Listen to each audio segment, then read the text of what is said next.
Hello दोस्तों, आज हम हाल ही में रिलीज हुई मूवी कॉन्सेक्रेशन मूवी को एक्सप्लेन करने वाले हैं, जो कि एक सुपर नेचुरल हॉरर फिल्म है।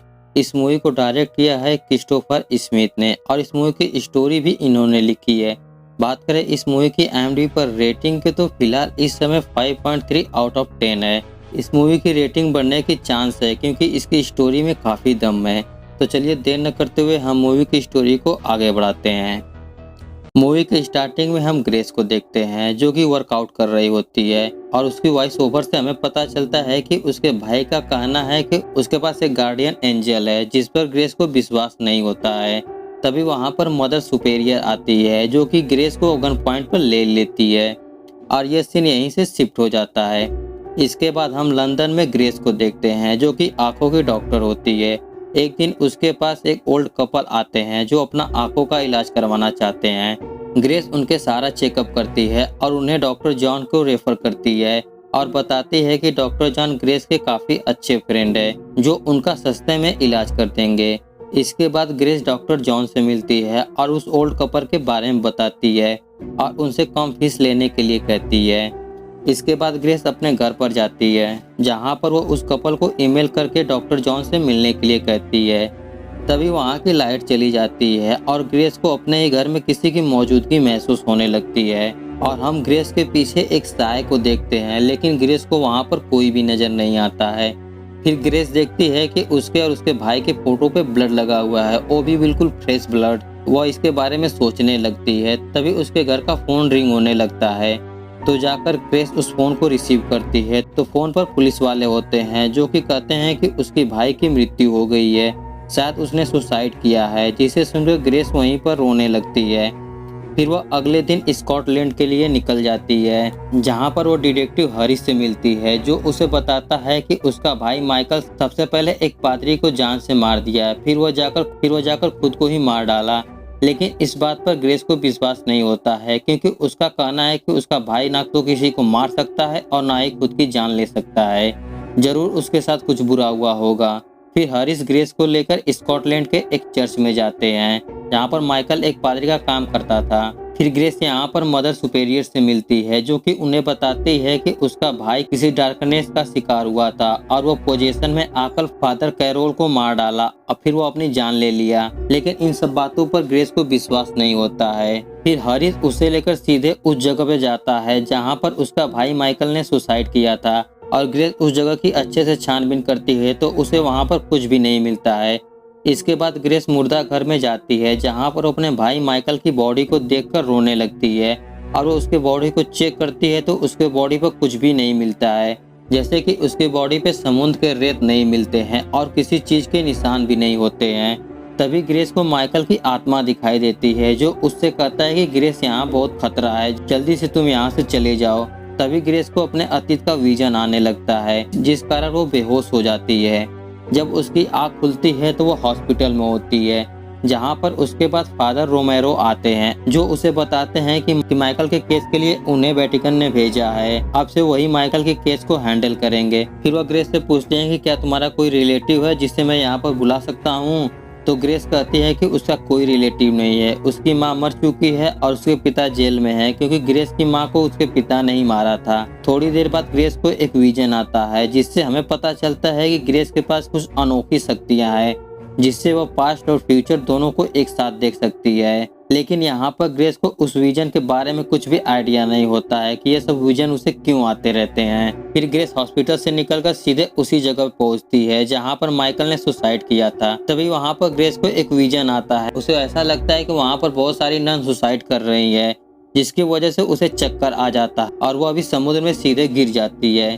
फिर जब उसकी आँख खुलती है तो वह चर्च के एक रूम में होती है जहाँ पर उसे सिस्टर के कपड़े पहनाया गया होता है। यह सब उसे पसंद नहीं आता है क्योंकि वह नन को पसंद नहीं करती है और वो ना ही किसी धर्म में विश्वास करती है। इसके बाद ग्रेस उठकर सीधे मदर सुपेरियर के पास जाती है और अपने कपड़े और अपना सारा सामान मांगने लगती है। तो मदर सुपेरियर उसे लंच करके आराम करने के लिए कहती है। फिर ग्रेस कहती है कि उसका भाई मरा नहीं है बल्कि उसे मारा गया है क्योंकि उसके शरीर पे कोई भी रेत नहीं थे और ना ही किसी चोट के निशान थे और वो गिरने से पहले अपंग हो गया था। इन सब बातों को सुनकर मदर सुपेरियर कहती है कि जितना तुम्हारे भाई ने तुम्हारे बारे में बताया था तुम वैसी हो नहीं है। उसका कहना था कि उसकी बहन एकदम शांत स्वभाव की है, पर ग्रेस यहाँ पर शांत स्वभाव की नहीं है।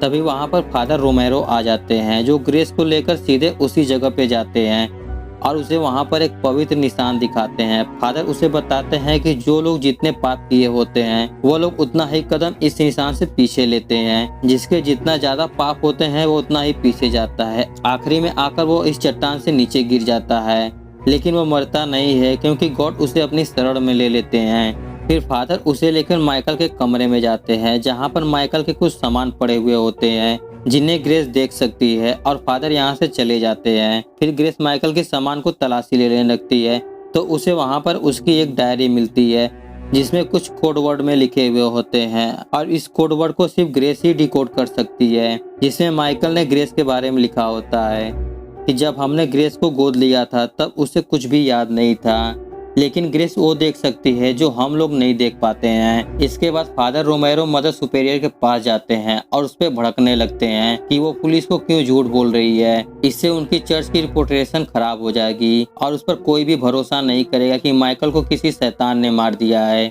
इस पर सुपेरियर कहती है कि उसने ग्रेस को क्यों डायरी दी और हम उसकी शक्ति को कम हाँक रहे हैं, लेकिन उसके अंदर बहुत ज्यादा शक्ति है और वह उन शक्तियों से विनाश कर सकती है। तभी वहाँ पर उनके बीच में कोई आ जाता है, लेकिन वहाँ पर देखने पर कोई भी नहीं होता है। फिर हम ग्रेस को देखते हैं जो कि अपने भाई माइकल की डायरी पढ़ रही होती है। तभी उसे बाहर एक सिस्टर भागते हुए दिखती है तो ग्रेस उसके पीछे जाने लगती है और वो जाकर देखती है कि मेग नाम की सिस्टर ने सुसाइड कर लिया है, जिससे ग्रेस नहीं बचा पा रही है। तभी उसके पास पीछे मेग आ जाती है और यह सब का एक विजन होता है और वो होश में आने के बाद देखती है कि मेग सही सलामत है। फिर यहाँ पर ग्रेस मेग से मदद मांगती है क्योंकि उसे एक फोन करना होता है।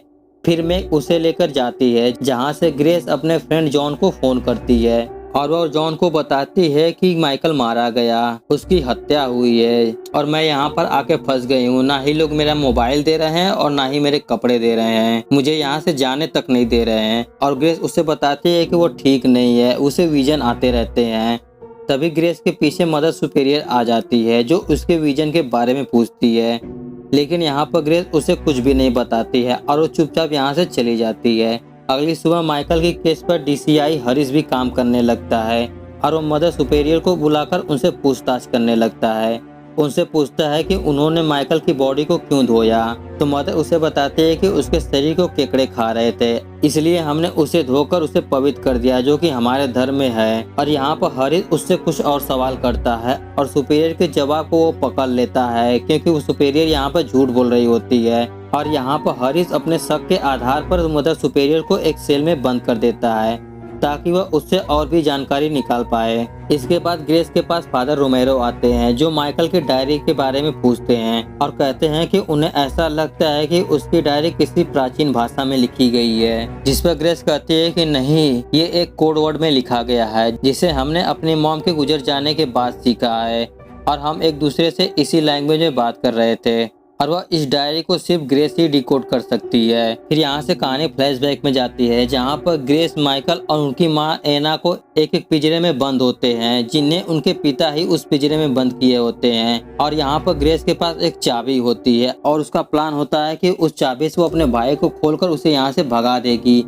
तभी उसके पिता वहां पर आ जाते हैं और ग्रेस को लेकर ऊपर जाने लगते हैं। इसी बीच में बड़ी चालाकी से ग्रेस उस चाबी को नीचे गिरा देती है और उस चाबी को उसकी माँ उठा लेती है और वो अपने पिंजरे को खोलकर वहां से बाहर भागने लगती है, लेकिन उसके पिता उसे देख लेते हैं। वो जल्दी से बाहर जाते हैं और ऐना को जान से मार देते हैं, जिसे ग्रेस भी देख लेती है और वो बहुत ज्यादा डर जाती है। फिर वो एक बेड के नीचे छिप जाती है। फिर उसके पिता अंदर आ जाते हैं और वो ग्रेस को मारने के लिए ढूंढने लगते हैं। तभी वहां पर एक साया आता है जो उसके पिता को मारकर बेहोश कर देता है और ये साया कौन है इसके बारे में हमें तो आगे ही पता चलेगा। फिर कहानी प्रेजेंट में आती है जहां पर ग्रेस रोमेरो के पास जाती है और कहती है कि मैंने अपने भाई के डायरी में पढ़ा है कि जब वो दोनों छोटे थे तब उन्हें चर्च के लोग गोद लेने वाले थे, जिसके बारे में उसे कुछ खास पता नहीं होता है। जिस पर फादर कहते हैं कि तुम्हारा भाई यहाँ पर पुराने चर्च के अवशेषों का पता लगाने आया था, जो कि एक भूकंप में गिर गया था और उस चर्च को समुद्र ने अपनी गोद में ले लिया था। और फादर उसे पुराने चर्च के बारे में पढ़ने के लिए एक किताब देते हैं, तो ग्रेस उस बुक को पढ़ने लगती है।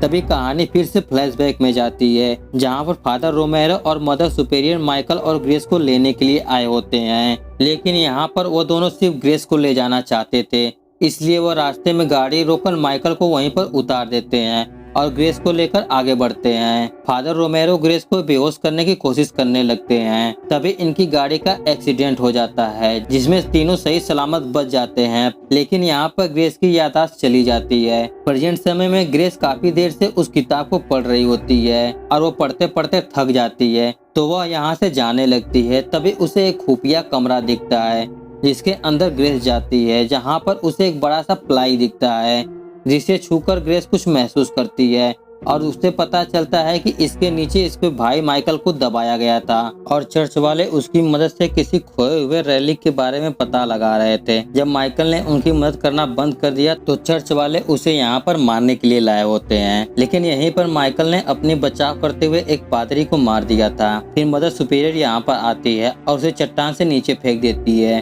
तभी ग्रेस के पास एक नन आ जाती और उसके हाथ में एक नाइफ होता है और वो ग्रेस को मारने के लिए आगे बढ़ती है। लेकिन कोई अदृश्य शक्ति उसे ऐसा करने से रोक देती है और उसी नन को उसी के हाथों मरवा देती है। इसके बाद डीसीआई हरीश ग्रेस को कातिल समझकर उसे एक सेल में बंद कर देता है और यहाँ पर ग्रेस उसे बताती है कि वह जानती है कि माइकल को चर्च वालों ने क्यों मारा था। फिर ग्रेस हरीश को सब कुछ बता देती है। इसके बाद फादर रोमेरो ग्रेस की बेल करा देते हैं, जिससे ग्रेस बाहर निकल जाती है और वो सीधे जेल में जाती है, जहाँ पर वो अपने पिता से मिलती है और वो अपने पिता को बताती है कि माइकल की मृत्यु हो गई है। जिस पर उसके पिता थोड़ा अपसेट हो जाते हैं और वो कहते हैं कि तुम उसे वापस ला सकती हो, जैसे तुमने मुझे वापस लाया, और तुम्हारे पास एक चमत्कार है। लेकिन यहाँ पर ग्रेस को कुछ भी समझ में नहीं आता है कि उसके पिता किस चमत्कार के बारे में बात कर रहे हैं और वो यहाँ से चली जाती है। इसके बाद ग्रेस सीधे स्कॉटलैंड चर्च में जाती है, जहाँ पर वो फादर रोमेरो को ढूंढने लगती है। इधर हम हरीश को देखते हैं, जो मदर सुपेरियर से किसी रैली के बारे में पूछताछ कर रहा होता है और पूछता है कि तुम्हें रैली की जरूरत क्यों पड़ी थी।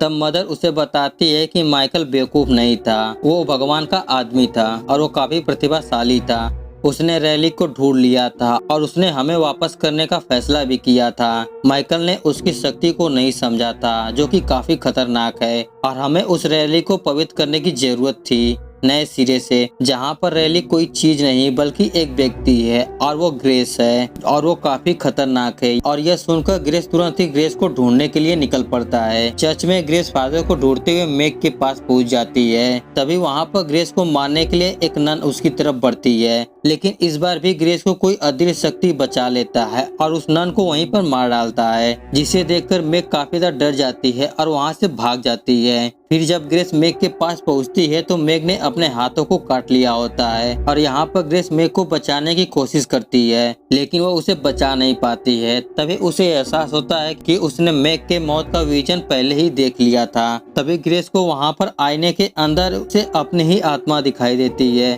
जिसे देखकर वो समझ जाती है कि वही रैलिक है। इसके बाद ग्रेस सीधे फादर रोमेरो के पास पहुँचती है, जहाँ पर फादर किसी रिचुअल की तैयारी में लगे होते हैं और यहाँ पर ग्रेस कहती है कि वो श्रापित है, उसके साथ कुछ जरूर गड़बड़ है, उसे विजन आते रहते हैं, उसने मेग की मौत का विजन पहले ही देख लिया था। जिस पर फादर कहते हैं कि ये कोई श्राप नहीं बल्कि एक उपकार है। जिस पर ग्रेस कहती है कि अब वो इसको रोकना चाहती है। फिर फादर रोमेरो उसे अपने आप को ज्वाइन करने के लिए कहते हैं। फिर सारी नन मिलकर ग्रेस को ऊपर उठाती है और उसे एक चेम्बर के पास ले जाकर छोड़ देती है, जहाँ पर फादर रोमेरो कुछ प्रेयर करते हैं और ग्रेस को पवित्र करने के लिए उस चेम्बर के अंदर जाने के लिए कहते हैं। तो ग्रेस यहाँ पर बिना सोचे समझे उस चेम्बर के अंदर जाती है, जहाँ पर अंधेरा ही अंधेरा होता है।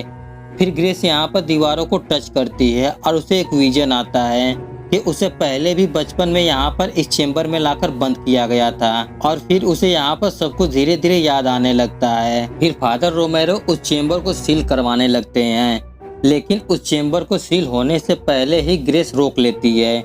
तभी फादर रोमेरो को ऊपर एक क्रॉस से बनी तलवार गिर जाती है जो कि उनके शरीर में धंस जाती है और वहाँ की सारी नन यह सब देखकर वहाँ से भाग जाती हैं। फिर ग्रेस बाहर निकलती है और कहती है कि तो तुम्हारा ये प्लान था, तुम मुझे इस चेम्बर में हमेशा हमेशा के लिए बंद करना चाहते थे और तुम मुझे पवित्र करने वाले नहीं थे। और वो पूछती है कि मैं कौन हूँ, जिस पर फादर कहते हैं कि तुम एक डार्कनेस हो और तुम प्रकाश की पुष्टि करने वाली एक अंधकार हो, इसलिए तुम्हें ईश्वर से घृणा है और इसी के चलते तुम्हारा भाई तुमसे दूर हुआ और तुम्हें उससे माफी मांगने चाहिए।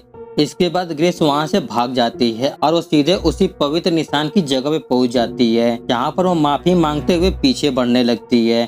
तभी वहाँ पर हरीश भी पहुंच जाता है जो कि ग्रेस को ऐसा करने से रोकता है, लेकिन ग्रेस कहती है कि उसके पास बस यही एक मौका है। फिर वो पीछे बढ़ती है और वो सीधे नीचे गिर जाती है और गिरते समय उसे एक विजन आता है और हम देख पाते हैं कि उसकी आत्मा जो रैलिक है उसने ही उसके पिता को मारकर बेहोश किया था और उसे बचाया था। फिर उसी ने चर्च की गाड़ी का एक्सीडेंट भी कराया था और उसे हर बार उसी ने बचाया था और जो नन ग्रेस को मारने के लिए आती थी उन दोनों को उसी ने मारा था और ग्रेस को बचा लिया था। लास्ट में हम देखते हैं कि ग्रेस की रैलिक आत्मा माइकल के पास पहुंच जाती है जहां पर मदर सुपेरियर उसे कूदने के लिए कहती है और यहां पर ग्रेस आकर उसे रोकने की कोशिश करती है, लेकिन माइकल उसे गुड बाय बोलकर कूद जाता है। फिर अगले दिन हरीश उस जगह की अच्छे से छानबीन करवाता है, लेकिन उसे कहीं भी ग्रेस की बॉडी नहीं मिलती है और यहाँ पर साफ साफ हमें पता चलता है कि ग्रेस को यहाँ पर किसी और ने नहीं बल्कि उसके रैलिक आत्मा ने ही उसे बचाया है। फिर हम कुछ दिनों के बाद ग्रेस को देखते हैं जहाँ पर वो अपने फ्रेंड जॉन के साथ बैठकर बियर पी रही होती है और जॉन उसे यहाँ पर बताता है कि उसके पेशेंट की उसने जांच की जो ब्लाइंड था, उसके साथ कोई चमत्कार हो गया, वो पूरी तरह से देख सकता है। और हम देखते हैं कि उस ब्लाइंड व्यक्ति के साथ चमत्कार ग्रेस ने ही किया था। फिर कुछ दिनों के बाद ग्रेस वर्कआउट कर रही होती है, तभी वहाँ पर मदर सुपेरियर आ जाती है जो उसके ऊपर सीधे गन तान देती है और ग्रेस यहाँ पर थोड़ा भी नहीं डरती है। तभी वहाँ पर एक कार आती है जो मदर सुपेरियर को उड़ा देती है। इसके बाद ग्रेस की वाइफ हमें बताती है कि उसके भाई का मानना था कि उसके पास गार्डियन एंजल है, जिस पर पहले ग्रेस को विश्वास नहीं था, लेकिन उसे अब विश्वास हो गया है और यह मूवी यहीं पर खत्म हो जाती है। तो दोस्तों यह थी द कॉन्स्पिरेशन मूवी की स्टोरी आपको कैसी लगी नीचे कमेंट करके हमें जरूर बताएं।